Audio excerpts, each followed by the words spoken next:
18ویں صدی عیسوی کے آخر میں فرانس سے ایک خوفناک طوفان نمودار ہوا جسے دنیا نیپولین بوناپارٹ کے نام سے جانتی ہے، جس نے دیکھتے ہی دیکھتے یورپ کی بہت سی سلطنتوں کو دھرم برہم کر ڈالا۔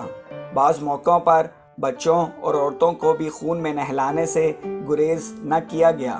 اسے ایک عظیم فاتح اور ظالم و جابر حکمران کے طور پر یاد کیا جاتا ہے۔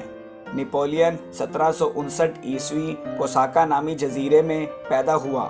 فرانس میں فوجی تعلیم حاصل کی، 20 سال کی عمر میں فوج میں کپتان بن گیا۔ 1794 عیسوی اٹلی کے محاذ پر ایسے زبردست کارنامے سر انجام دیے کہ اسے اعلیٰ پائے کا جرنیل قرار دیا گیا، اور وہ 1 سال بعد ہی فرانسیسی فوجوں کا کمانڈر ان چیف بن گیا۔ یہاں سے شروع ہوتا ہے نیپولین کی کامیابیوں کا دور۔ اس نے آسٹریا سمیت یورپ کی بڑی بڑی طاقتوں کو شکست فاش دی۔ یورپ کی پامالی کے بعد نیپولین نے ارادہ کیا کہ مصر پر قبضہ کر کے براستہ مصر برطانیہ پر یلغار کی جائے اور ہندوستان سمیت تمام ایشیائی مقبوضات فرانس کے ازلی حریف برطانیہ سے چھین لیے جائیں۔ چنانچہ 1798 میں نیپولین ایک لشکر لے کر مصر میں داخل ہوا۔ مصر اس وقت سلطنت عثمانیہ کے سلطان سلیم ثالث کے زیر نگین تھا۔ آسٹریا اور روس سے برسر پیکار سلطنت عثمانیہ ان دنوں نہایت کمزور ہو چکی تھی۔ آسٹریا اور روس کی مشترکہ فوجیں لڑتے لڑتے سربیا اور بوسنیا تک پہنچ چکی تھی، جبکہ سلطنت عثمانیہ اندرونی خلفشار کا شکار بھی تھی۔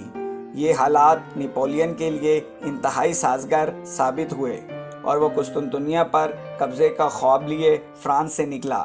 راستے میں مالٹا نامی جزیرے کو بھی بآسانی فتح کر لیا، کہ جسے سلطان سلمان دا میگنیفیسنٹ سمیت سلاطین عثمانی فتح نہ کر سکے تھے۔ یہاں سے نیپولین نے اسکندریہ یعنی الیگزینڈریا کا رخ کیا اور اسے صرف ایک ہی دن میں فتح کر لیا۔ الیگزینڈریا میں صرف 6 دن رہنے کے بعد نیپولین ایک دشوار گزار صحرا سے ہوتا ہوا قاہرہ شہر جا پہنچا۔ مصر کے مملوکوں نے اسے روکنے کی کوشش کی، لیکن نیپولین ان کی سوچوں سے کہیں زیادہ طاقتور ثابت ہوا۔ جب نیپولین قاہرہ پر قبضے میں مصروف تھا، عین اسی وقت برطانیہ کے امیر البحر نیلسن نے الیگزینڈریا پہنچ کر نیپولین کا بحری بیڑا تباہ کر دیا۔ اس تباہی نے نیپولین کو کمزور کرنے کی بجائے اور زیادہ نڈر کر دیا۔ اب اس کے پاس مصر میں قیام کے علاوہ کوئی چارہ نہ تھا۔ اس مقصد کی خاطر اس نے مصری عوام کے ساتھ ہر طرح کی سختیاں کی۔ جو اس کے خلاف زبان کھولتا قتل کر دیا جاتا۔ دوسری طرف اس نے مسلمانوں کے مذہبی جذبات سے بھی خوب فائدہ اٹھایا۔ نیپولین نے اعلان کیا کہ وہ اسلام کا بہت بڑا ہمدرد ہے، جبکہ ترکوں اور مملوکوں سے زیادہ اللہ، اس کے رسول اور قرآن کا احترام بھی کرتا ہے۔ نیپولین نے علماء قاہرہ سے ایک فتویٰ بھی جاری کروایا۔ اس فتوے میں ہزاروں مسلمانوں کے قاتل نیپولین کو اسلام کا سچا خیرخواہ اور مصر کا جائز سلطان قرار دیا گیا۔ ان تمام ہتھ کنڈوں کے باوجود وہ عوامی پذیرائی حاصل کرنے میں ناکام رہا، اور 21 اکتوبر 1798 کو نیپولین کے خلاف شہر میں فساد شروع ہو گئے، جس میں بہت سے فرانسیسی ہلاک ہوئے۔ اس واقعے پر نیپولین شدید غضبناک ہوا کہ عورتوں، بچوں اور بوڑھوں کی تمیز کے بغیر قاہرہ شہر میں ایسی خون کی ہولی کھیلی گئی کہ جس پر مغربی مورخین بھی اس پر شرمندگی کا اظہار کرتے ہیں۔ اگلی صبح فرانسیسی فوج خچروں کی ایک قطار کے ساتھ قاہرہ شہر میں گھوم رہی تھی۔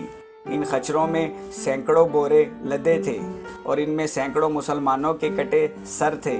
واضح رہے یہ سب کچھ سلطنت عثمانیہ میں ہو رہا تھا، اور دولت عثمانیہ کو جرأت نہ تھی کہ وہ نیپولین کے خلاف کوئی قدم اٹھا سکے۔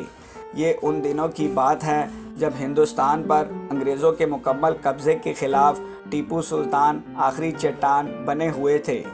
جب انگریزوں کو یہ خبر ملی کہ نیپولین اور ٹیپو سلطان کے درمیان تعلقات قائم ہو رہے ہیں اور نیپولین کسی بھی وقت ٹیپو سلطان کی مدد سے ہندوستان پر حملہ کر سکتا ہے، تو انگریزوں نے سلطنت عثمانیہ کی مدد کرتے ہوئے اسے فرانس کے خلاف جنگ پر ابھارا۔ چنانچہ سلطان سلیم ثالث نے انگریزی بحری بیڑے کی مدد سے فرانسیسیوں پر حملہ کرنے کے لیے مصطفیٰ پاشا کو روانہ کیا، لیکن فرانسیسیوں نے ان دونوں افواج کو زبردست شکست دی اور یلغار کرتے ہوئے مصر کے ساتھ ساتھ ملک شام یعنی سیریا کے بھی کئی علاقے فتح کر لیے۔ اس دوران نپولین کو فرانس سے ایسی خبریں موصول ہوئی کہ اس کا فرانس جانا ضروری ہو گیا، سو نپولین کیلبرٹ نامی ایک جرنیل کو اپنا قائم مقام بنا کر فرانس روانہ ہوا۔ بعد ازاں سلطنت عثمانیہ نے انگریزی افواج کی مدد سے مصر کو دوبارہ فتح کر لیا۔ کچھ عرصے بعد نپولین اور سلطنت عثمانیہ میں ایک معاہدہ ہوا، جس کی رو سے نپولین نے مصر پر عثمانیوں کی حکومت تسلیم کر لی۔ مصر سے واپسی پر نپولین فرانس کا شہنشاہ بنا اور اگلے ہی برس برطانیہ، روس اور آسٹریا سے بیک وقت نبرد آزما ہوا۔ نپولین نے ایسی شاندار کامیابیاں حاصل کی کہ تمام یورپ اس کے نام سے لرزنے لگا۔ اس کی بڑھتی ہوئی طاقت دیکھ کر سارا یورپ اس کے خلاف ہتھیار بند ہو گیا، لیکن نپولین نے بھی کسی کو نہ بخشا۔ یورپ کے ہر ملک کو اس کے خلاف اٹھنے کی قیمت چکانا پڑی۔ آسٹریا کی فوجیں مکمل تباہی سے دوچار ہوئیں، جبکہ نپولین نے اسپین کے شہروں اور قصبوں کو کھنڈرات میں تبدیل کر دیا۔ فریڈلین نے رشیا کو ایسی عبرتناک شکست دی کہ وہ نپولین سے صلح پر مجبور ہو گیا۔ رشیا سے ہونے والے معاہدے کی رو سے سلطنت عثمانیہ کو روس اور فرانس میں تقسیم کر دینا بھی شامل تھا۔ یہ معاہدہ اس وقت کیا گیا کہ جب نپولین سلطنت عثمانیہ کا ایک حلیف تھا، چنانچہ اسے مشرقی و مغربی مورخین تاریخ کی بہت بڑی غداری قرار دیتے ہیں۔ 1811 عیسوی میں نپولین کا کامیابیوں کا عروج تھا اور دنیا کا ہر ملک اس سے خوف زدہ تھا کہ یہ آفت نہ جانے یہاں کا کب رخ کر لے۔ صلح نامے کے باوجود سارے روس کے رویے پر ناراض ہو کر نپولین ایک بڑی فوج لے کر رشیا میں داخل ہوا۔ شدید سرد موسم کا مقابلہ کرتے ہوئے ماسکو پہنچا، جہاں روسیوں نے پہلے ہی تمام شہر برباد کر ڈالا تھا۔ یہاں سے مایوس ہو کر نپولین واپس لوٹا، لیکن خراب موسم نے اس کے لاکھوں سپاہیوں کی جان لے لی۔ قدرت کی اس مدد سے فائدہ اٹھاتے ہوئے اب اکثر یورپی ممالک نے فائدہ اٹھایا اور مل کر فرانس پر حملہ کیا اور نپولین کو البا نامی ایک جزیرے میں بند کر دیا گیا۔ نپولین، جس کی فطرت میں صرف جنگ و جدل تھا، اس معاہدے پر قائم نہ رہ سکا اور 1815 عیسوی میں واپس فرانس لوٹ آیا۔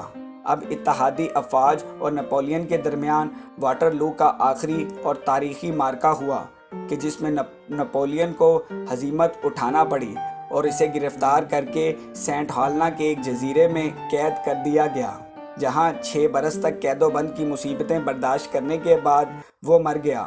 نپولین کے جنگ و جدل والے کارنامے جس قدر عظیم ہیں، کچھ ایسی ہی دلچسپ اس کی رومانوی داستانیں بھی ہیں، لہٰذا اگلی ویڈیو میں ہم اس کی ذاتی زندگی کا تذکرہ بھی کریں گے۔ آپ لوگوں کے پیار بھرے کامنٹس اور لائکس کا بہت بہت شکریہ۔